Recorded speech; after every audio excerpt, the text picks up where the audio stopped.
तो as a weep तुमने anime देख के क्या क्या किया? फन, एंजॉय, टाइम पास, वक्त बर्बाद? I take my words back. पर क्या तुमने उस एनिमे से कुछ सीखा? Did you get any lesson from that anime? वैसे तो एनिमे ऐसे इंटेंशनली कोई सीख देने के लिए नहीं होते, लेकिन उनका इतना तो इंटेंशन होता ही है कि हमें वो एनिमे पसंद आए, जिस वजह से इसमें होते life relatable situations and references, जिसके कारण अननोइंगली ही सही पर एनिमे एक मैसेज दी जाती है, जिसे अगर डीपली एलैबोरेट किया जाए तो वो काफी होगा व्हाट एनिमे डॉट का एक एपिसोड बनाने के लिए। So hey guys, welcome back to our channel, this is anime tales. और इस सीरीज में मैं एनिमे के कॉड या एमसी का मोटिव या फिर कुछ भी जिससे एक लाइफ लेसन मिले उसे कुछ फैक्ट्स और अपने पॉइंट ऑफ व्यू के जरिए रिप्रेजेंट करूंगा। And personally I think that it would be so amazing अगर हम एनिमे को एज एन एग्जांपल ले किसी थॉट को सब्सटेंशिएट करें। तो अपने आप को किसी कहानी का हीरो समझना बंद करो and let's begin the video.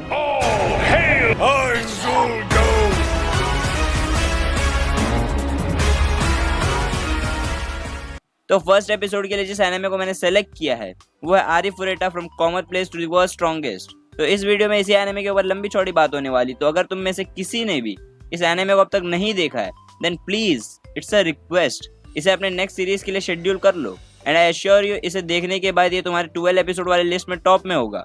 And अब स्टार्ट करते हैं स्टोरी समराइजिंग से। तो अपना एमसी जो कि काफी वीक एंड लोनली होता है, फर्स्ट एपिसोड में वो और उसकी टीम अंडर सरफेस में एक मिशन पे जाती है अनडिस्कवर्ड के बारे में पता लगाने। और जितना ही वो प्लेस मिस्टीरियस है उतना ही खतरनाक भी। And this was so unfortunate कि वहाँ अपना एमसी हाजिमे नागामा अपने क्लासमेट को प्रोटेक्ट करने के चक्कर में फंस जाता है। और यहाँ होती है एक बैडएज और अनस्टॉपेबल कैरेक्टर की जर्नी की शुरुआत। एंड डिस्पाइट ऑफ दैट कि वो अपने टीम में सबसे वीक है ना, वो अकेला भी है। और जैसा कि इस अनप्लेजेंट सिचुएशन में सबके साथ ऑब्वियस है, अपना मेन कैरेक्टर काफी डरा हुआ होता है और अपने कंडीशंस को देख के वो काफी ज्यादा ओवर थिंकिंग और रिग्रेट करता है। एंड ऑब्वियसली फिजिकली और मेंटली वीक होने की वजह से वो किसी भी सिचुएशन को फेस करना नहीं चाहेगा। और जब ऐसी सिचुएशन में किस्मत साथ छोड़ दे तो भागने के सिवा ऑब्वियसली कोई चारा नहीं बचता। लेकिन इतना कुछ होने के बाद भी अगर आप डू और डाई के सिचुएशन में हैं तो सिचुएशन देख के most of the time body death को एक्सेप्ट कर लेती है या फिर कहीं सच को एक्सेप्ट कर लेती है। क्योंकि सच यही है कि वो फिजिकली इतना स्ट्रांग नहीं है कि अपने से 20 फीट ऊंचे बियर मॉन्स्टर को बिना मैजिक या वेपन के हरा सके। लेकिन समटाइम्स ऐसा होता है, माइंड ऐसे कुछ सिचुएशन को एक्सेप्ट नहीं करता और सर्वाइवल के लिए वो कर जाता है जो कि तुम्हारे लिए बिल्कुल अनप्रेडिक्टेबल हो। ऐसा तुम्हारे साथ होता होगा, अगर तुम्हारे किसी बंदे से फाइट हो जाए तो तुम लड़ोगे जरूर, जीत या हार मैटर नहीं करता, बट उस फाइट के बाद तुम्हारे बॉडी का कोई पार्ट कांपने लगा।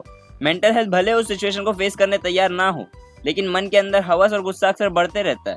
और इसी एग्जाम्पल की तरह नाउम्मीद करते हुए अपना एमसी उस बियर मॉन्स्टर की मार लेता है, मतलब मार देता है। एंड उसके बाद वो अपना एक गोल सेट कर लेता है जो कि है live and go back to home. तो एग्जैक्टली ये एनिमे हमें सिखाता क्या है? First difficulties makes you to cross your limits. जब अपना मेन कैरेक्टर डू और डाई के सिचुएशन में था तब उसने वो किया जो लॉजिकली उसके लिमिट्स के साथ पॉसिबल नहीं था, बट फिर भी उसने वो किया। तो सिंपली सिचुएशन के हिसाब से उसने अपने लिमिट्स को सरपास किया।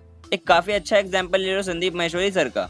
उन्होंने अपने सेशन में कहा था that they were living a simple life and suddenly उनके डैड की जॉब चली गई। और वो जो नॉर्मल पोर्टफोलियोज बनाते थे, जिन्होंने कभी कोई इंस्टीट्यूट ज्वाइन नहीं किया, वो चले गए सीधा वर्ल्ड रिकॉर्ड सेट करने। एंड वर्ल्ड रिकॉर्ड भी बना और वो आज सबसे बड़े इमेज साइट के फाउंडर और बेस्ट इंडियन मोटिवेशनल स्पीकर भी है। और इसे तुम खुद से भी रिलेट कर सकते हो। जब बोर्ड में अपने रिलेटिव से कोई कॉम्पिटिटर आता है तो वो मार्क्स लाने पड़ते हैं जिसका कभी डिजायर भी नहीं था। तो ये समझ लो that if you are facing problem and struggling in your life, then in some times you will achieve something unique that could never be possible without those struggles and problems. Then next चीज जो ये anime हमें सिखाता है that is if you desire for something then never change your mind on any other thing. वरना भोसड़ी के ना घर के रह जाओगे ना घाट के। जब अपने एमसी ने बियर मॉन्स्टर को हराया तभी उसने अपना वन वे गोल सेट कर लिया था, घर वापसी का। बट बीच में उसके पास काफी सारी अपॉर्चुनिटीज आई जिसे वो अपने गोल से रिप्लेस कर सकता था, जैसे लोगों का सेवियर बनना या फिर अपनी टीम में वापस लौट जाना, जिसमें उसे इतना स्ट्रांग होने पर अच्छी खासी रैंकिंग मिल जाती। लेकिन नहीं, जो डिजायर सेट कर लिया वो कर लिया। घर जाके डेथ नोट देखना है और पोटैटो चिप्स वाले सीन में चकली चबाना है। एंड या अगर तुमने कोई डिजायर सेट कर लिया फिर तुम और तुम्हारे डिजायर के बीच कोई तीसरा बंदा नहीं आना चाहिए। हाजिमे की लाइफ में बैडएस बनने के बाद ऐसे कई टर्न्स आए जो उसे उसके पाथ से अलग करे। कुछ इंटेंशनली थे तो कुछ इमोशनली, लेकिन nothing can come between him and his Dzire. और काफी ने आने की कोशिश भी की, बट ऑब्वियसली अपने डिसीजन को उन्हें बदलना पड़ा। और इसे समझने के लिए हम हाजिमे के डायलॉग को भी रेफर कर सकते हैं, Whoever stands in my way are my enemy and I kill my enemy. Mans, demons, even if they happens to be gods. अब इसे गलत इंटेंशन में मत ले लेना। इससे मैं ये नहीं सीखने को कह रहा हूँ कि तुम गॉड के अपोज में हो जाओ, और ना ही हाजिमे ये कह रहा है। इसका ये मतलब है कि अगर तुम्हारा कोई डिजायर है, बस इस बीच जो भी तुम्हारे रास्ते में आए उन्हें तुम्हें उस पर्टिकुलर टाइम के लिए अपना एनिमे कंसिडर करना है। और वो कोई भी हो सकता है, फ्रेंड, एनिमे, यहाँ तक वो कोई एल्डर या मेंटोर भी हो सकता है। और अगर कोई डिजायर है तो उसे पाने के लिए सिंगल माइंड चलना होगा। यानी पूरा सफर अलोन। अब अगर तुम्हें ऐसा लगा कि नहीं हाजिमे तो ग्रुप बना रहा है या फिर क्या हैरम बना रहा है, तो मेरे सेंटेंस में एक बार फिर ध्यान देना। मैंने कहा अपने डेस्टिनेशन में पहुंचने के लिए सिंगल माइंड चलना होगा, ना कि सिंगल पर्सन। भले ही कितनी बड़ी ग्रुप बन जाए, हाजिमे का डिसीजन और डेस्टिनेशन कोई चेंज नहीं कर सकता। तो यार लोनलीनेस भी जरूरी है। You must embrace solitude if you want to succeed. And एक लास्ट पॉइंट जो कि बेस्ट पॉइंट है, जो मुझे इस एनिमे से सीखने मिला, वो ये है that forgetting past is the best way to start a new journey for your future. You know past कैसा भी हो, बट किसी का कभी परफेक्ट नहीं होता, और इंसान पास्ट को तभी याद करता है जब वो अपनी लाइफ में कुछ फेस कर रहा हो। एंड पास्ट की थिंकिंग हमेशा डिप्रेशन देती है। पास्ट बुरा हो तो भी डिप्रेशन, पास्ट अच्छा हो प्रेजेंट खराब हो तो भी डिप्रेशन, पास्ट और प्रेजेंट दोनों कांस्टेंट हो तो भी डिप्रेशन। ये कुछ इंप्लीमेंट क्यों नहीं हो रहा। इसलिए अगर तुमने कोई गोल सेट किया है तो सबसे पहले एक काम करना, अपने पास्ट को भूल जाना। क्योंकि जहाँ तक मुझे लगता है, अगर हाजिमे ने उस सिचुएशन में अपने पास्ट के बारे में सोचा होता तो शायद वो कुछ मिनट्स भी सर्वाइव नहीं कर पाता, क्योंकि शुरुआत से उसकी किस्मत काले पानी में है। पहले तो वो अनफॉर्चुनेटली अनदर वर्ल्ड में ट्रांसफर हो गया, फिर वहाँ भी सबसे वीक निकला, देन अपने ग्रुप के साथ अंडर सरफेस गया, वहाँ भी गिन चुन के उसी के लॉ लाइट लगे।